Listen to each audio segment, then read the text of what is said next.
Welcome to the Championship Check-In podcast with myself, Benjamin Bloom, and the great Sam Parkin, who is on assignment over in Plymouth, having covered a mauling for Argyle last night at the hands of Burnley for Sky Sports, which means, Sam, we are going relegation special today. We're going to have a look at the current bottom six, and then I'm going to ask you at the end, you kind of read, and do we really need to be talking about anybody else who's currently outside of that bottom six? But Sam, we'll start at the bottom. Mate, I did a watch along last night, and when goals number 4 and 5 were going in, it was just uncomfortable, and it made everybody in the comments say, "Oh, Plymouth are cooked. They are done. They're 5 points adrift." So, talk to me about last night, and I suppose the overarching question is that Plymouth folded? Well, it's difficult to say it with real conviction because we know in this wonderful sport and this, God, that was a cheesy line, wasn't it? But this brilliant division that anything can happen and miracles do happen. And we've seen some incredible escapes. Luton spring to mind under Nathan Jones. Obviously, what happened at QPR and Sheffield Wednesday last season was incredible, really, when you felt there were two relegated, earlier than this last season, September, October. They were down, weren't they? I think Barnsley in the COVID season, Sam. I like won Yeah. 5 of the last 7 games or something stupid, didn't they? Oh, yeah. Was that? Yeah, I can't remember who it was under, but yeah, incredible. Gerhard Struber. Yeah, did they win at Griffin Park? Was it that season? In the last minute, yeah. Anyway, Plymouth, sorry, my fault. Yeah, I mean, it's difficult to make a strong case for them. Where I am this morning, obviously, still in the city. I mean, they need investment, right? When I say investment, they need some new signings in January to give them a chance. I think you need that as an ingredient with, obviously, the manager finding a way of playing as well. Confidence that comes in if they can be more competitive in the next few games. So they need to find that, especially away from home, which has been so problematic throughout the season. But if you're a Plymouth Argyle decision maker this morning, do you say, okay, let's make some money available to try and entice players to come down here? I mean, that's a difficult thing to do when their fate almost looks like it's sealed. And also, how are you going to attract players to come to a team that are 5 points, 6 points adrift at the bottom of the table from 21st? When you're competing with teams like Hull, Cardiff, potentially, I could throw some other names in there that are going to have bigger kitties to play with and better budgets. So that's a difficulty. You would say maybe you'd still roll the dice. But I'm factoring in a new head coach, and I think we saw last night, albeit maybe to the naked eye, just watching that last night, you wouldn't feel that there's a load of difference in terms of the way they're playing. But I saw a team initially that wanted to go quite high, quite aggressively, pressurise the opposition.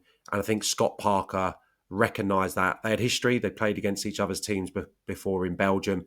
And I think that Burnley, if it wasn't on, Trafford just went a little bit longer. He had Lyle Foster on the left that he could hit. He had Jayden Anthony on the right that he could hit. And also, I think the wing-backs that were deployed last night by Muslic meant that there was space down the sides of a very makeshift Argyle back line. So they were badly exposed by one of the best teams in the division. And I saw a team, and this is something that gets spoken about frequently, I saw a team where they were going one person going to press or two going to press, and the whole team weren't going united and cohesively. And that's because it's probably not the way they've been playing under Wayne Rooney. So you're changing tact, you're changing tactics mid-season, difficult for players. And last night it looked like a mess. And you throw in the lack of intensity, the lack of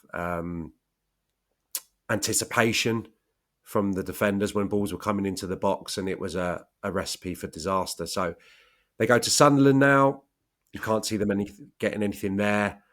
I can't see how this turns around for them. And I'm not sure if two or three new bodies in important positions where they're a little light is going to change that. So it's a pretty desperate outlook at the moment. It is, isn't it? And Sam, we on this podcast literally last season we were holding up Argyle as these are the people you want to copy in the EFL if you want to build your club. But a lot of criticism for Simon Hallett with just operational stuff since the departure of Stephen Schumacher. Is that justified? Well, the bigger picture is that he's always been lauded as one of the better owners. Rightly so. Yeah, rightly so. And the way the club's run, and that's not my area of expertise. I tend to focus on what's going on the pitch in front of me. That's kind of my focus. But yeah, absolutely. I think Plymouth have always been an example for loads of other teams, the way that they run, and obviously they got it brilliantly right, or in terms of results, with the appointment of Ryan Lowe, and then subsequently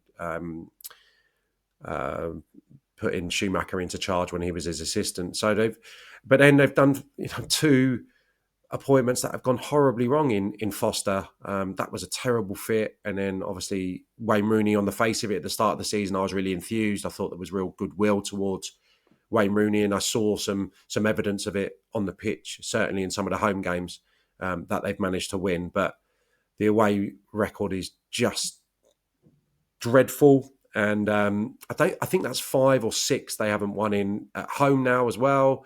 Could be more than that. So it's a problem home and away at the moment. But I do question probably this appointment. It's not all going to be loads of blame towards the new head coach. He probably just needs to get on with it for the rest of the season now, whatever the fate may be. They can't change again, for example, and probably needs to be back next summer now that he's been handed the keys. But I don't see it being a quick fix. But hopefully they can roll the dice, bring a few players in, and they can rally, and he can find a little bit of a formula. What that formula is, I can't help at the moment because last night they looked lost, they looked disjointed, and it could be a really, really testing few weeks for them. Yes. In the other positions in the bottom 3, Sam, I'm going to quickly talk about Luton and Hull and see if you agree with my thesis that we may get a high tide with relegation because these two sides are currently in the bottom 3. And I think we have a disparity between squad quality of Luton and Hull and league position. Now, when we get that disparity, it doesn't always add up that they trend up and they climb up the table. But my position is that is what will happen. I think Hull have already backed Ruben Selles in this window. I think 2 or 3 have come in. Crooks and Gelhart's already scored. Amrabat as well. There's one more. The lad from Blackpool, whose name is now escaping me, has come in up front as well. And Hull's results have kind of already picked up it couldn't be much worse than the back end of Tim Volta. So that's why I think Hull are going to trend up. And you like Sellers as well. You've covered him plenty on the What the EFL podcast. When it comes to Luton, I mean, I'm just not in that frame of mind that they will go down. I know there is that doomsday thing that you just get it completely wrong and there's a double relegation. I just can't see it in this world. Would you be more worried? Are you more worried? Are you more concerned? Do you think, because I'm not expecting you to be kept up at night by Luton's results and Luton's fate, but do you think they're more likely to go down now with Matt Bluefield than they were with Rob Edwards a couple of weeks ago? I'll answer and then I'll get your answer.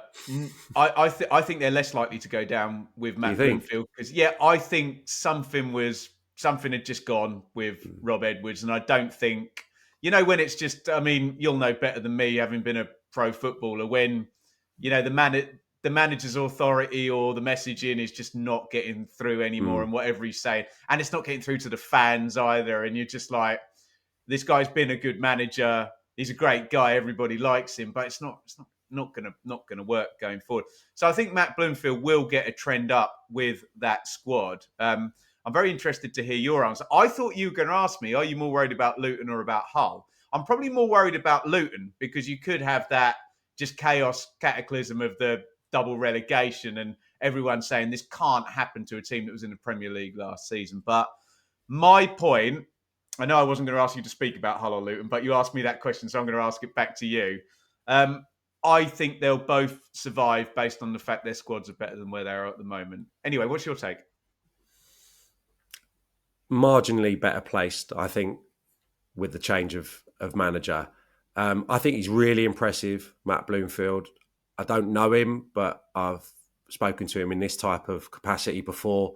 Really impressive. I think he's got like burning desire, enthusiasm, want to be as good as he can be at this craft. So I think he's going to be a really good manager, but it's early. It's early, isn't it? He's had, 6 glorious months at Wycombe where they've just been sensational in so many different facets. And I think that was a difficult job because you're going in to fill huge shoes in Gareth Ainsworth. And I think he has some similar traits in the way that he wants his characters to be recruited. I think that he wants that essence of what Wycombe was running through his team, all about good people, hard work. But I think, he's tried to evolve the style at Wycombe as well, to being a little bit more easy on the eye and not so reliant on direct football and set pieces. So I think in terms of a coach, it's a decent fit for what he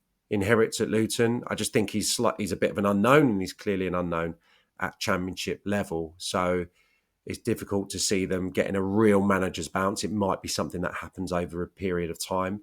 I think the biggest problem for me at Luton is that the squad should have changed heavily in the summer. I think they kept hold of too many of the players. If there was an opportunity to move some on, I think with hindsight, that probably should have been done. And of course, I think Rob Edwards is a massive part of that. I think Rob Edwards is brilliant and he's a really good guy. And I think he'll have no problem walking into a really excellent job now that he's available. But the time was maybe right in the summer for him to walk away after such a demanding season for so many reasons. Let's move you on, Sam. And if we had the old cause for concern segment going, Derby County would definitely be in there. And you were there covering this one for Sky, weren't you, as well, for the home defeat? Look, we're not just talking about home defeat against Sunderland. Sunderland are really good. But Derby were kind of in the middle of the table, weren't they, based on really excellent home form. And just the run lately has been really, really poor. And I don't know, I just sense this from Derby fans. And tell me in the comments if you're a Derby fan watching that they're kind of waiting for Paul Warne to come a cropper. That there's this idea that he was the guy to get him out of League One, and ultimately he was never going to be the guy in the Championship. And I love Paul Warne, and I don't want that to be the case, but I'm looking like I'm going to be wrong about that. Talk to me about your experience of watching Derby on Tuesday night, and are they far more concerning than the two sides immediately below them? Let me just get the table up. I think it's on a par, really. I just think they've got a real defined way of playing, Derby, and they can still pick up results, despite obviously quite a lot of negativity around Pride Park at the moment. If they get it right, they're difficult. They can sustain pressure. They can really hurt you from set pieces. They have spells in games where they really get the opposition rocking. And I think that will continue because we saw that the other night, mainly when Salverson came on. See, they've bought a striker who did pretty well in his 20-minute cameo, forced Patterson into 2 excellent saves, and Yates immediately looked a bit happier having someone alongside him. So I think with that, and also with just the application of the players, a really depleted 11 that they took to the field was with the supporters in the main were with the team. And I thought it was a big night for them. And I think in a way, and with respect, and I'm sure Paul Warne would say you're talking absolute dribble here, but the injuries and the look of his team probably did him a little bit of a favour the other night because I think the fans were ready to jump. And when you see Nelson, season-ending injury, cash in, unavailable for whatever reason, Phillips, not quite ready, your three centre halves, who invariably has been your back three in the away games, who have played really well on some occasions. None of them available. So you've got a back three of Elder, Forsyth, and Ibu Adams. I mean, this is down to your bare bones, and it took us a while as the game was developing to see exactly who was playing where. Kane Wilson, left wing back, Caden Jackson, who obviously you'll know is a master of all trades, wide on the right-hand side. And they did okay from the off. Sunderland had a period where they showed their class, but Derby, as they so often have, when I've seen them this season, had that spell in the second half where they put balls in the box, and now they've got a 6'2", 6'3" striker to potentially play and hit from those type of situations. So I think they'll be competitive at Cardiff at the weekend, which now, that's colossal. That is an enormous game, because it's the type of game that if you're defeated in your predicament, you can lose your job. And I sincerely hope that doesn't happen, because I've got a lot of time for Paul Warne. And I think 2 months ago, we were saying what a good job he's done this season in the Championship, getting Derby with a cushion over the relegation teams. But you're right, there just seems to be a story, a narrative bubbling under that. He's a really good League One manager, and he's not good enough to maybe translate it to the Championship and get Derby playing better football. I think right now, with the tools at his disposal, my take is there's probably not too many better managers to come in and try and safeguard their Championship status. It's a good segue, Sam, because 1 point ahead of Derby are Cardiff City, and they do meet up at the weekend. Cardiff on a nice undefeated streak, and they got the win in the Derby game. You commentated on that one as well, Sam, didn't you? So, how are you feeling about Cardiff? We'll round out at Stoke. Don't worry, we're not going to go up the entire league. But talk to me about Cardiff, who they're 1 point ahead of Derby, which means they're 2 points above the drop zone. From one 6'2" centre forward to another, which I could feel be a difference maker. I can't get my words out. Who I feel could be a difference maker for Cardiff. Selec, hope I've pronounced that correctly. Signed last week for, I think, a few £1 million, getting that goal at Millwall to salvage a point. And he could be a difference maker, because even in that South Wales Derby victory, I felt, as good as Robinson was with his finishes, at times they lack a little bit of presence across that front line. He went with Ashford, who's been a revelation, Cian Ashford on the right and Tanner on the left. Good legs, pretty inventive, all energy actually, those two guys. But with Robinson, you can deploy him wide. You could play him as a 10, and you could get Salak in the same team with him. So that's something to certainly look at, and for Omar Ritza to consider in the weeks ahead. I think that has been a big, glaring miss in the squad, considering some of the signings haven't worked at Cardiff. They've not had, off the top of my head, a Tete available either for the majority of the season. So I think they'll be infused about that. I thought Cardiff are what they are. They're happy to give up possession against the better teams, better footballing teams in the division. They've got directness in the wide positions, and they fight and they fight and they fight for second balls. And I felt if it went forward against Swansea and they don't win that first one or get hold of it, Rules jumps, Chambers jumps, they get people around the ball, and in turn they either get an opportunity in that manner or they'll get a set piece where they can put you under real pressure. So there's something I like about them without being fully convinced, but I think really positive that they backed up that victory with a point at Millwall under really difficult circumstances. Obviously, Omar Reach has gone through a hell of a lot in the last week, and the feel-good factor seems to be a little bit back after that victory, and they seem united, singing his name, which he really appreciated, I think, in the aftermath of what's been an incredibly tough time for him. So, yeah, good week for them, and you'd probably make them slight favourites before the visit of Derby. Finally, in the bottom six, Stoke City, who haven't won in 4.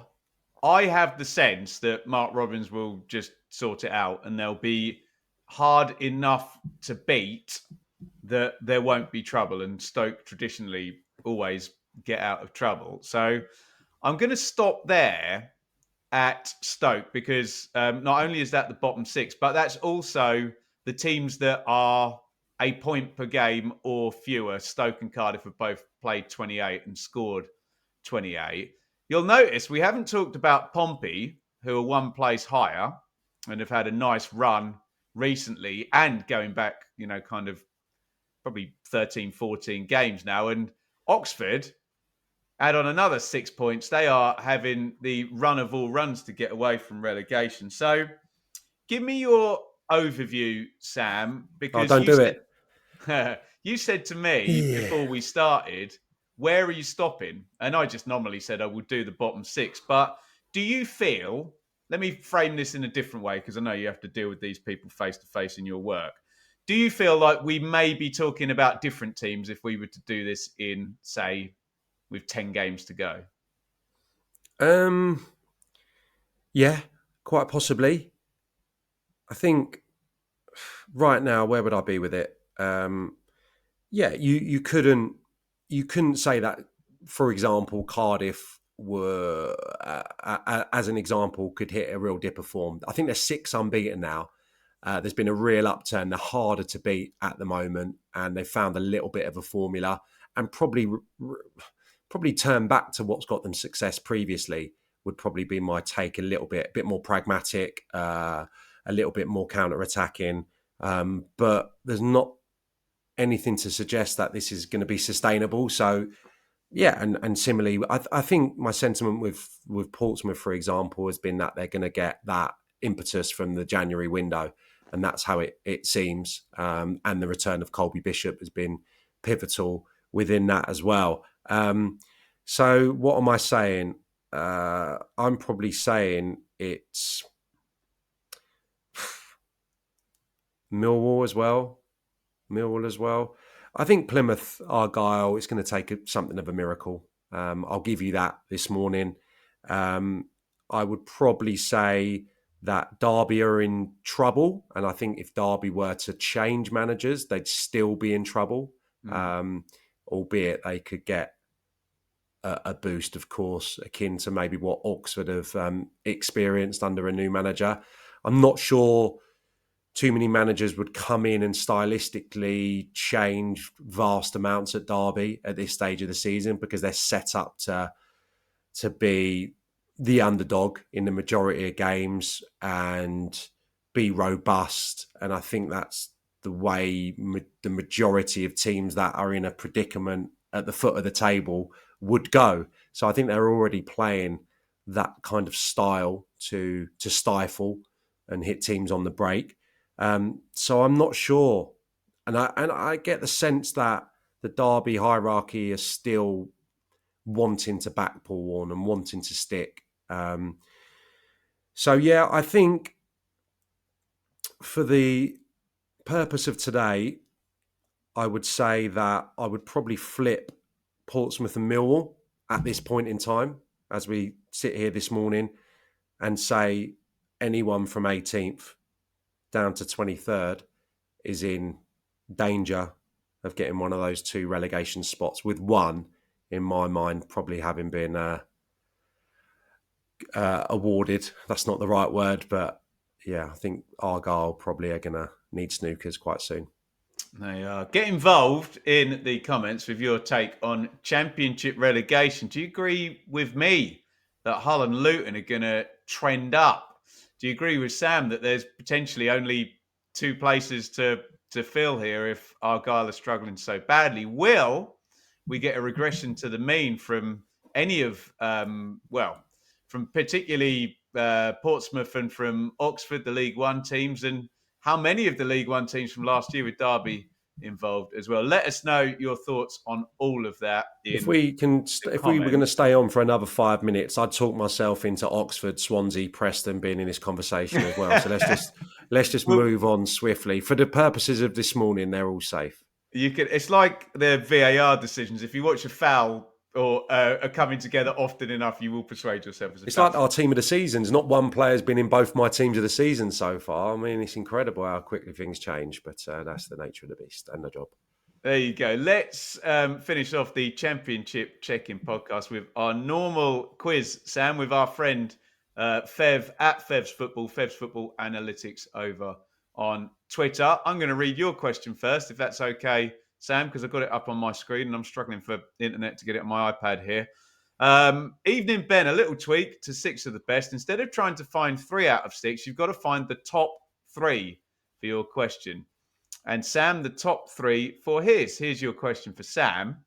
Right, you're listening, mate. If you remove the current top 6 in the Championship, so that would be Leeds and Burnley, Sheffield United, Middlesbrough, Blackburn, Sunderland. If you remove the current top 6, can you name the 3 teams with the most away points this season? So there's only 3 points on offer here, only 3 guesses, and you've got to get the top 3. And remember, you've said there's been a big scarcity of away wins. So other than that, you can bring the table up, mate. Don't split it by Most away, because away that would be points. cheating. Most away points outside of the top 6. I'll get this, no problem. He's confident. Well, it's not them. What are they like away? Oh God, that's hard. Yeah, that's really hard. Give the listeners your thinking, Sam. Sheffield Wednesday. Sheffield Wednesday is correct. 1 for 1. Just thought they've not been good at Hillsborough early part of the season, so therefore they must be good away. I know how many points they've got away. Definitely not them. Definitely not them. Definitely not them. Process of elimination I'm doing here. Norwich are not there, Sam. So you got 1 more guess, and you got potential for 2 more teams. Well, they haven't won any away. Bristol City. No. You should have looked close to home there, Sam, because QPR was one of them. And West Brom, just by gravity. I should have got that. Yeah, West Brom was the other. So 1 point for you, Sam. I wonder, am I going to get the same question flipped? Okay, so you're looking for remove the top 6 in the Championship. Can you name the 3 teams with the most home points this season? Well, straight away, I'm going to say Watford. Correct. Yeah, they've had the most, 29 points, 4th in the table. I think we flagged up Luton actually having quite good home points. So I'm going to say Luton. Nope, not there. So that leaves me with 1 more guess. It wouldn't be as simple. No, West Brom have drawn loads of games, haven't they? It couldn't be Oxford, could it? Oxford. Is that your answer? Yeah. Correct, mate. 2 from 2. Just 1 point inferior to Watford, Oxford. 28 points. And what was the other one? Norwich are it was 1, 2, Norwich. 3, 4, 5, 6, 7, 8. They're 9th with 23 points, but obviously the top 6 all above them. There you go. Brilliant stuff. We're going to let Sam go and get on the road for hours and hours and hours. He's got his coffee stop prepped on the way home. Get in the comments, and we will join you all next week for another episode of the Championship Check-In Podcast.